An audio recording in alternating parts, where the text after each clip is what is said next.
அனைவருக்கும் வணக்கம். நம்ம இப்போ பருப்பு சிறுபருப்பு கீரை பொன்னாங்கண்ணி கீரை வச்சு நம்ம கீரை உசிலி செய்ய போகிறோம். அதுக்கு தேவையான பொருள் வந்து பொன்னாங்கண்ணி கீரையை நல்லா கழுவி சுத்தம் பண்ணி ஆஞ்சி வச்சுருக்கேன். பருப்பு ஒரு 100 பருப்பு, பாசி பருப்பு. பருப்பும் கீரையும் மட்டும் போட்டு செஞ்சோம்னா நறுக்குன்னு இருக்காது. அதனால் ஒரே ஒரு பீக்கங்காய் நறுக்கி வச்சுருக்கேன். இந்த பீக்கங்காயை ஒன்றா சேர்த்துக்கிடுவோம். கீரை நம்ம வீட்டில் கொஞ்சம் வளர்த்த கீரை தான். அடுத்த தடவை நான் பறிக்கும்போது உங்களுக்கு காமிக்கிறேன். பறிச்சிட்டேன்.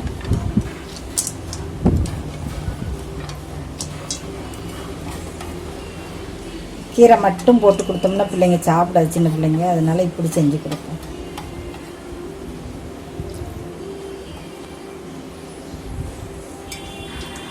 இதுக்கு தேவையான தண்ணி ஊற்றிக்கிடுவோம்.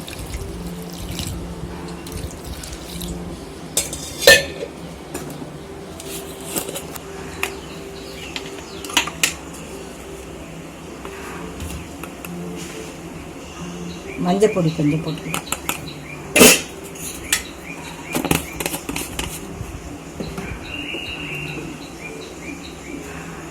காயத்தூள் ஒரு சிட்டி, சும்மா கொஞ்சம் வாசத்துக்கு.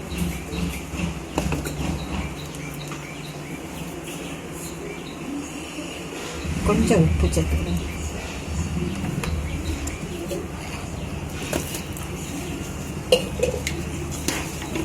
இப்போ நம்ம இதை ஸ்டவ் ஆன் பண்ணி ஸ்டவ்வில் வச்சு நல்லா மூடி போட்டு கொஞ்சம் வேக விட்டுக்கணும்.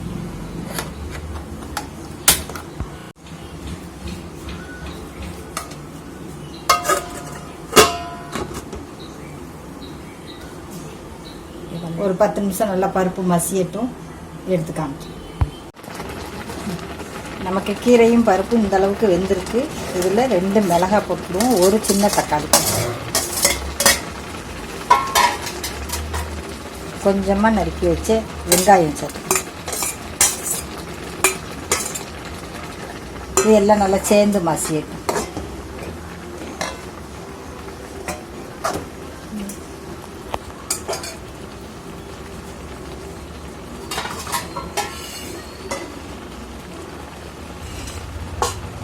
கொஞ்சம் வேகிற வரைக்கும் நம்ம மூடி போடுவோம்.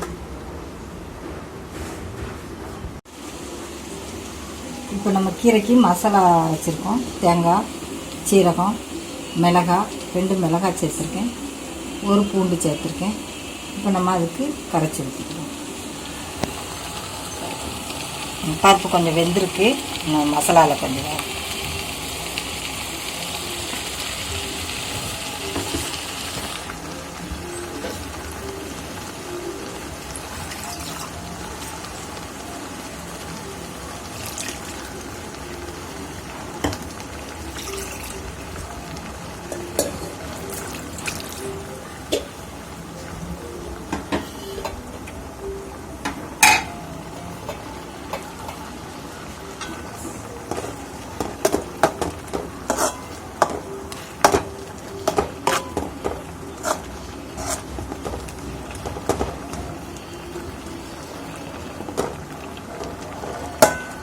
தினம் மசாலா போட்டு சாம்பார், காரக்குழம்பு அப்படி சாப்பிட்றதுக்கு இது ஒரு வித்தியாசமாக.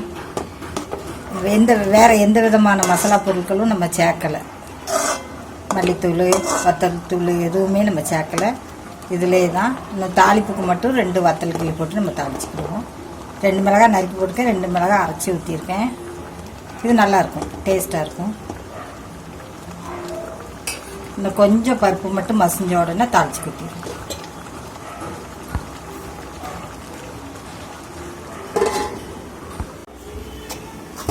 இப்போ நமக்கு நல்லா பருப்பு மசிஞ்சிட்டு இந்த ஸ்டேஜில் நம்ம பாத்திரத்தில் ஊற்றிட்டு தாளித்து கொட்டிக்கிடுவோம். இப்போ நம்ம தாளிப்புக்கு பாத்திரம் வச்சு எண்ணெய் ஊற்றிருக்கேன், கடுகு போட்டுக்கிடுவோம்.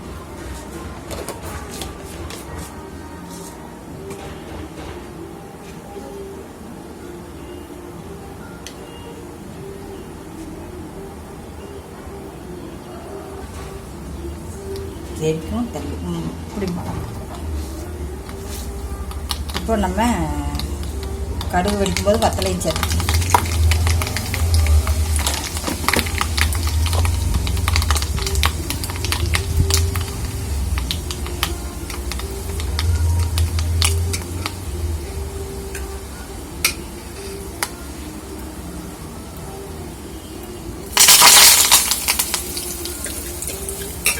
கூட 2 வெங்காயம்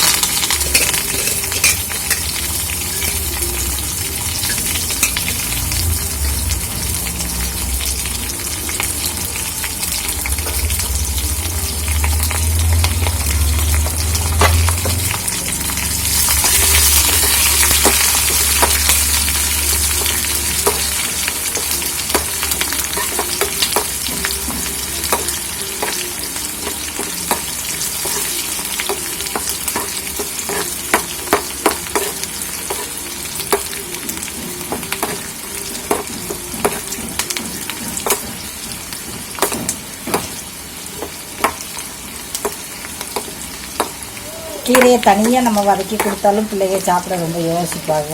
இப்படி செஞ்சு கொடுத்தோம்னா நல்ல பிரியமாக சாப்பிடுவாங்க. மாதத்தில் ஒரு நாள் இப்படி செஞ்சு பாருங்கள். இப்போ நம்ம இதில் தூக்கி ஊற்றிக்கலாம்.